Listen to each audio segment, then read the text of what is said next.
Hello. If you look in the background, my shelves are getting empty and I'm boxing up because I am moving. It will be my 5th shop. I'm in currently my 4th shop, so I will be soon heading south and relocating. So I get bored with packing and I stop and do things, and I got to looking at my old bench hook, which I've had for probably 5 years, and they get wore out. It's getting kind of ragged. I like the small size of it. I'll probably hang on to it. It's not quite ready to throw out, but I think I'm going to make a larger, more deluxe version. So I thought I would turn the video on and show you some of that. This is pretty small. This one only measures just shy of 13. And the whole thing is 7 inches. I have about a 5.5 inch cutting area, so this is nice for small pieces. I have a cross-cut area here. I tend to cut off the end more than anything, and I hit my bench sometimes, so that's not a good thing. I should use this more. So I may put this in there, but I tend to cut off the end, or I have an idea that I might just shorten my rail and do it that way. So I've got some of the pieces ready. I have a piece of oak plywood. It's a scrap. It measures almost 17 and almost 9.5. It's 3/4. This is going to be the fence. It's 5/4 oak. It is 2 inches by 1 1/8. That's what it. Our 5/4 tends to dress out at about 1 inch and 3/16, and I hand plane this flat and put my fence edge at a perfect 90 to that.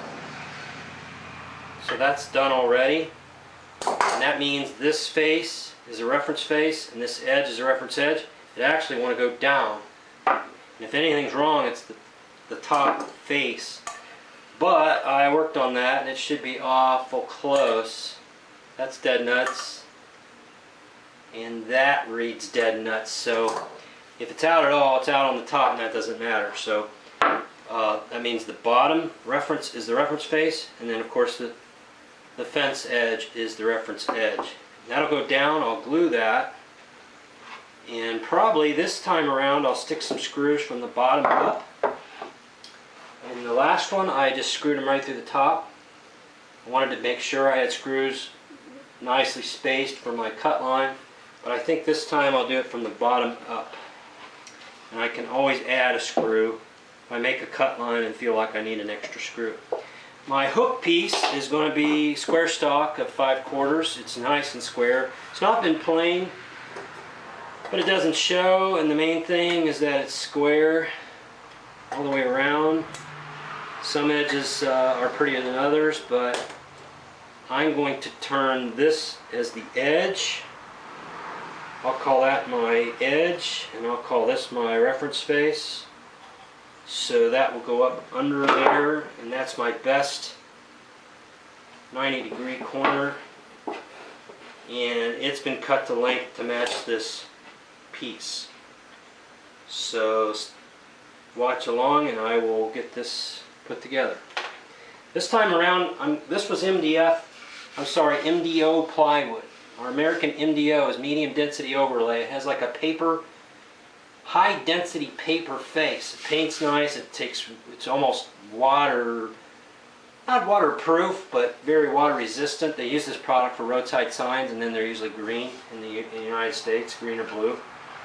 So it's a very durable product. I still have some of that, but I'm not going to use that this time. I'm going to use this plywood because I like it, and I'm going to stick some sandpaper to it as a nice grippy surface. So stay tuned. I've got one straight edge I've already cut. I happen to have an industrial roll of Self-Stick 100. It's a Gator Grit, so we'll try that and see how that works. If it doesn't stick, I'll put spray glue on. If you make one of these, you want to make sure you make it so that if you want to put sandpaper on it, that your sandpaper fits. What is that? 8.5 by 11. So try to make this less than 8.5 will be good. And if you do it on the bottom, same thing. So watch along and I'll make this bench hook. It'll be the deluxe bench hook. Okay, we'll start by attaching this main fence. This scrap of plywood has been cut parallel and clean. I just pushed it through the table saw, and I did hand plane the edges a little. I could do a little bit more breaking the edges, but I can do that after the fact.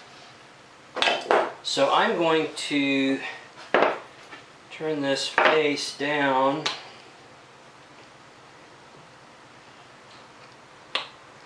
You should always use credit cards in woodworking, only for glue spreaders, not for money.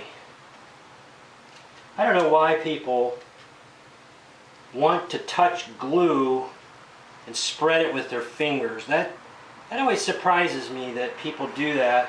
I don't know what makes them want to do that. I won't say I've never done that. I'm just about the first 10 milliseconds of my woodworking life, I decided that wasn't the way to do glue. You got it all over your hand. Right now I'd have it all over me and be wondering, okay, where am I going to wipe my hands? And that sticks to the bench. And I don't understand why people want to do that. Just seat that on there, and I'll get some clamps out. I packed up so much of my stuff, I'm running out of clamps.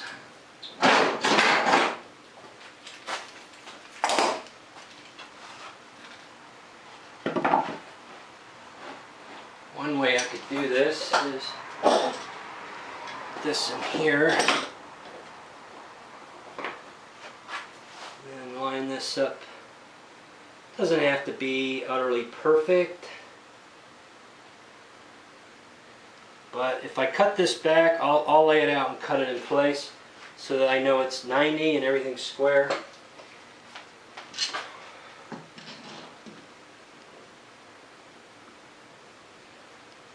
Always wants to move around on you when you first clamp.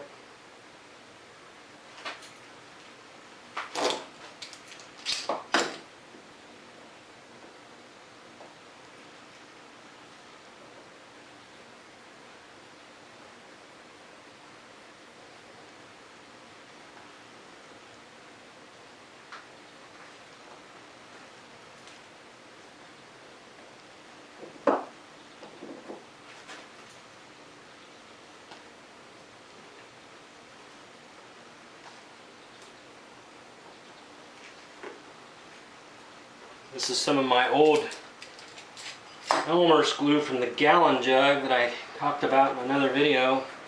It's in a mustard bottle. It appears to be perfectly fine, but I stand by my statements that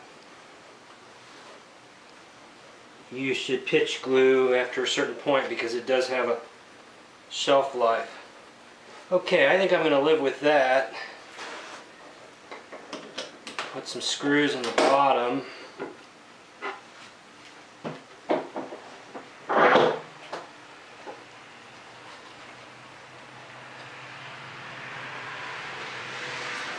When you're drilling into oak, or really anything but soft wood maybe, you want to get in the habit of a chase hole and a pilot hole. So this is a larger bit for a chase hole. I'm going to move this clamp.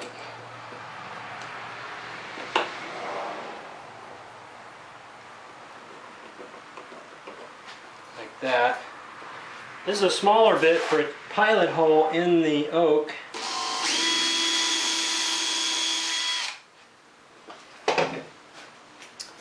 And then I have some 1 5/8" screws. I think, yeah. And I'm old-fashioned. I like to run screws in by hand 90% of the time, but not always.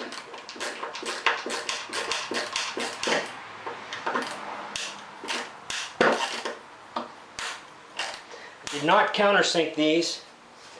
They're sinking in just fine, but sometimes you want to make sure you countersink too.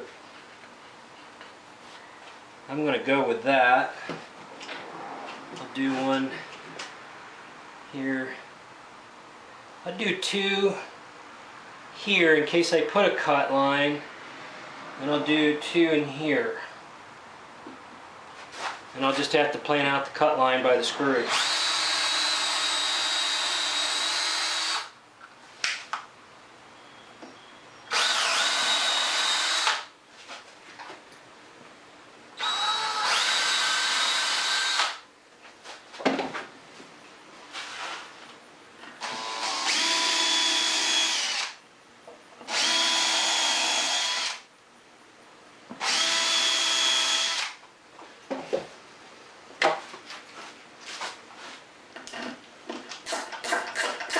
I don't usually like ratcheting screwdrivers. There's only a handful of them that I've ever seen that I like at all. And lately I got this DeWalt back when I was replacing a lot of my tools, and I really do like this tool. I'm very happy with it. I like the length as a cabinet tip screwdriver. Interchangeable bits. I can put bits in the handle. It fits my hand good. It's solid. It's steel. It's probably the best ratcheting screwdriver yet that I've seen.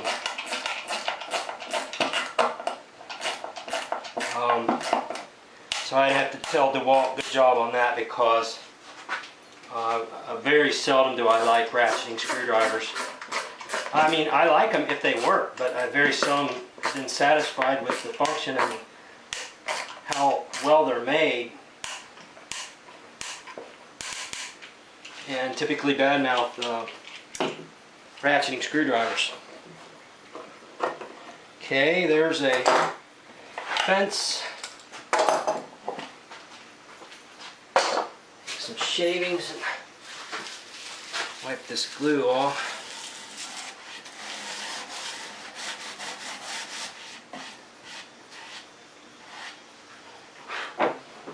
Get the other one on.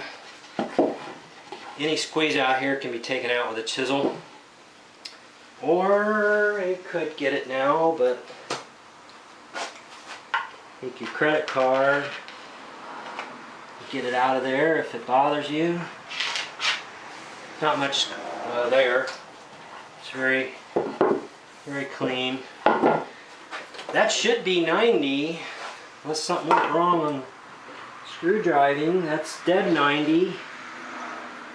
Dead 90. So that's important to me that be a good 90. This actually should be 90. That appears to be very good. Sometimes I do shooting off the end, so that would be a reason to have the fence all the way to the end and not chop it off and have a line back in here somewhere for intermediate cutting. So we'll see. I probably will put a line in here somewhere, and it'll be based on these screws somewhere in the middle here.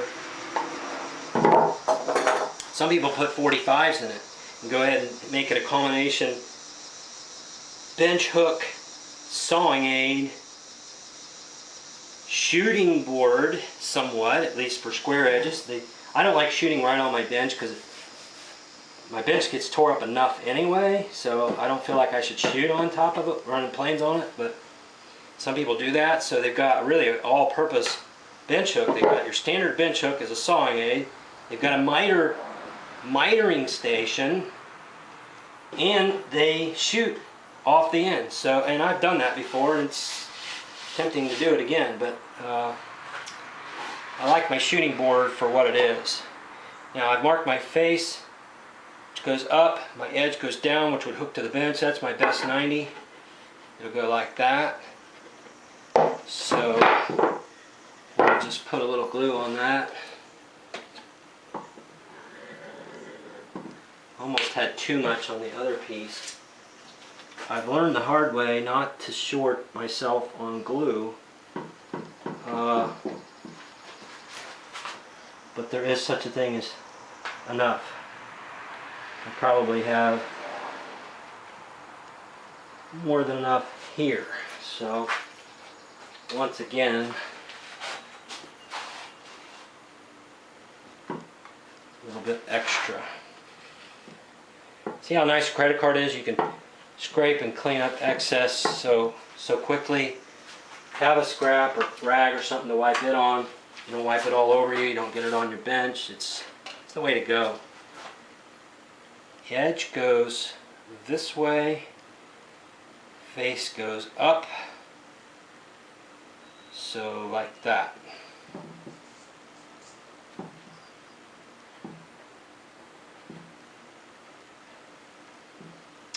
And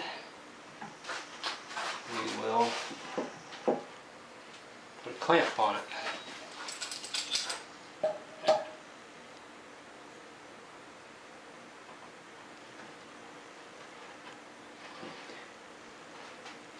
These little Bessie clamps, I've had them a long time and they still make them. They haven't changed them much.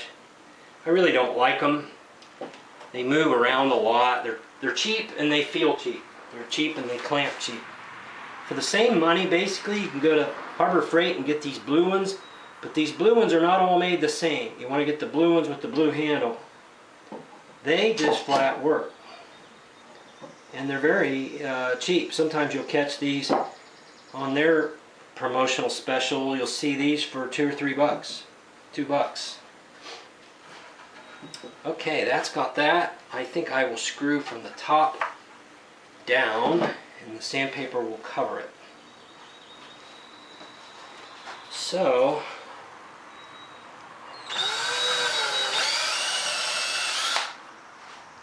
chase hole.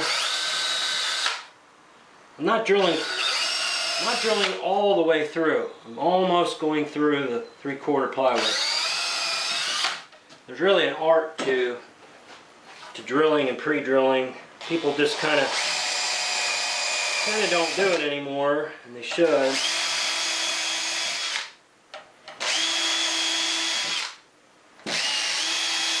I will go ahead and countersink these as well.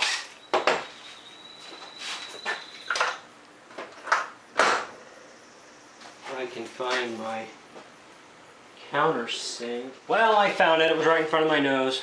I am using, thought I'd point this out. They look like regular old drywall screws, but they're actually a different kind. These are 1 5/8" screw, which gives me more than enough bite into the oak. But also, these are a screw called high-lows. I don't know if you can see this. A high-low really is a versatile screw. Most people use drywall screws as kind of the all-purpose everyday screw, and they kind of have become that. But I worry a little bit that people don't really think about what they're doing with screws, because there's a right way and a wrong way to use various screws. But high-lows, if there is such a thing as an all-purpose screw, high-lows in a drywall bugle head really are a multi-purpose screw. They have a wide thread and a fine thread, so they work in various gauges of metal studs. They work in wood, they work in hardwoods really well, and they are great screws if you can get your hands on them. I'm just making sure these heads are below when I put the sandpaper on. And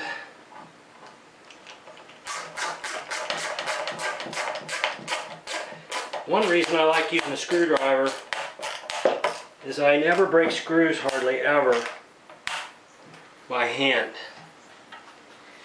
I'm not likely to break them anyway with screw guns because of my methods, but it happens. It happens to anyone.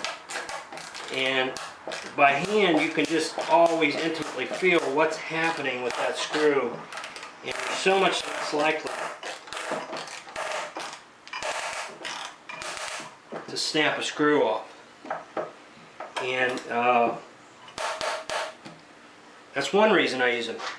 Another less obvious reason that I use screwdrivers a lot, hand screwdrivers and ratcheting screwdrivers, is because you're using your hands, you're using your muscles, and you're manipulating, and you're actually burning calories. It's not very much. The main thing is you're getting blood circulation. You're getting valuable exercise to valuable muscles. And I don't think you appreciate that when you're younger, but as you get older, you begin to lose things. You begin to realize the old saying is, use it or lose it. And so for me, by hand screw driving, I'm killing several birds with one stone. I'm getting exercise. I'm using my hands and muscles, which is the best way to preserve them. Secondly, I'm getting quality workmanship. Good, clean, tight screws that I know are tight because I felt them tighten up. And I know they're not snapped off. There's a difference. It's just a small little detail, but it's the difference between really caring about what you're doing and just wanting to get it out of your face and be done with it.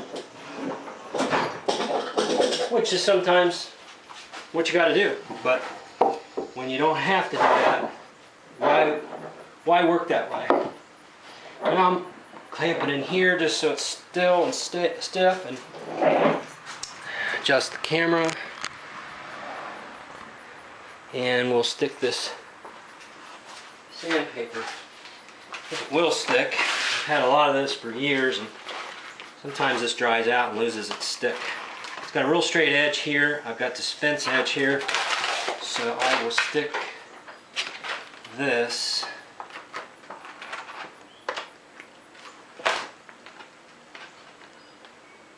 It has a little excess at the ends. Try to roll it out like that, and more often than not anymore I always clamp the bench hooks in the vise, but if I put some on the bottom of this, man, it won't move. You can put it on there, but you can also take shelf liner and put under it and it won't move. I've got that in a video that I never did post, but I'm just going to take a scrap .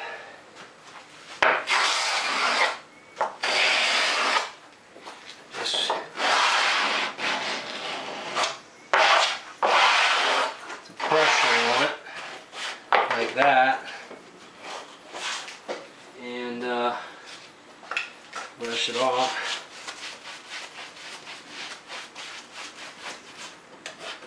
A little bit of dust on it. Alright, let's turn it over and trim it off. I don't want to cut into the bench, so I'm going to put a scrap down. Utility knife.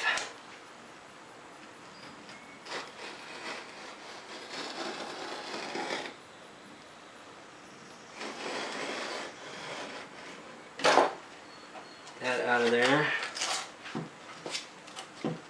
A little bit of a scrap there. And then this end. See if we can get a crease in there, and like that.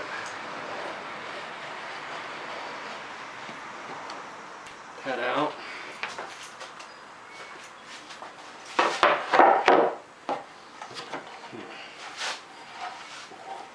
Leave it like this, cross-handed, like that. That. This is going to be the deluxe bench hook. Now all we got to decide is whether we want to put sandpaper on the bottom and let it grip. It doesn't tend to want to move. You can always take shelf liner. The bench isn't real dusty. You take shelf liner Put a piece of that down, and wow, that baby will not, just that little piece, it will not move. That's been my strategy, and then of late, since I've had the leg vise, more and more I catch myself just chucking it in the vise. Like in my stool making process with the angled mortise and tens, I just used it as a stop. Something under there. Used it as a stop for working on into wood and even planing, and pick it up on here and saw it. So this has worked well. I think I'll stick with that program. Now, what about a cut here? If we were to mark that and put a cut here, we'd want to be somewhere in here. So we could mark that like this. This is my reference edge, so from the inside out would be here. Like that, and then up.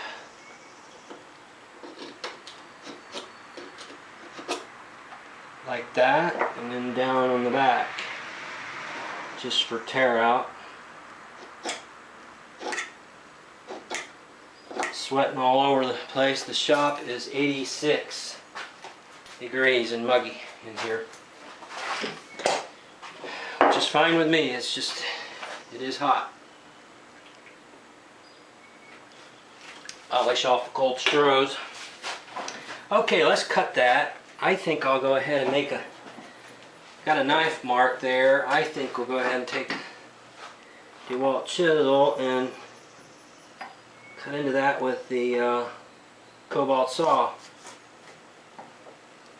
Seems to become my, kind of my go-to saw.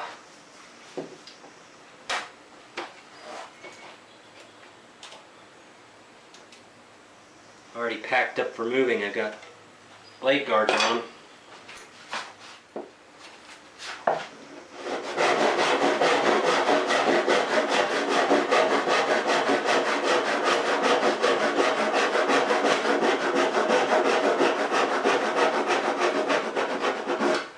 Okay. This is actually now two pieces. I think I will cut away a little bit of this sandpaper, just a hair. Doesn't really appeal to me to cut into my sandpaper with a saw, so I'll go ahead and square off of here. Should be pretty good. Double check that. I can always cut away a little more if it's not enough. I'm going to take about a heavy eighth worth of sandpaper out of the way.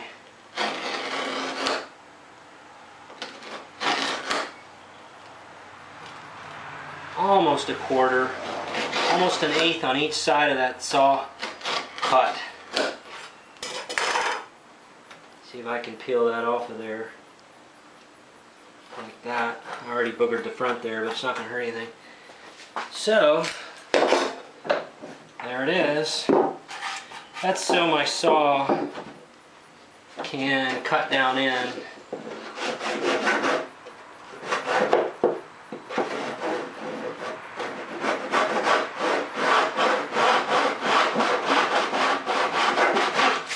Kind of like that, where it doesn't dull my saw as it goes into the sandpaper. Very good. Thanks for watching.